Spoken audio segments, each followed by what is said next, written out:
Experts and scholars from the United States have marveled at China's progress in achieving ecological civilization during the just concluded 7th Poor Green Development Forum in southwest China's Yunnan province.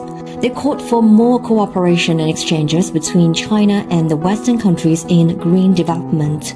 I've been visiting China for 23 years, but this is the first time that I have ever been to Yunnan province.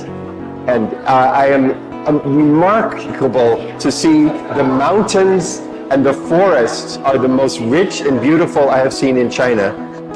The problem for green development is we lack positive examples. But what I have seen here on Jingmai Mountain is a 1,000-year example of integration, the integration of nature and culture into an ecosystem which is the product of both. This is a place which brings economic prosperity to the people while they protect nature and while they develop their own traditional culture. As the two largest economies in the world, China and the United States simply must cooperate. Ecological cooperation.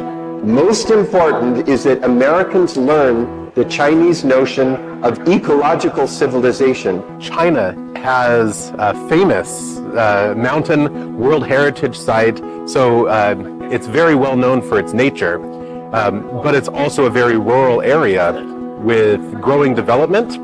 And I think it serves as the perfect opportunity to show the rest of the world what it looks like to grow in harmony with nature that improves both the well-being of human lives, but also the rest of the planet.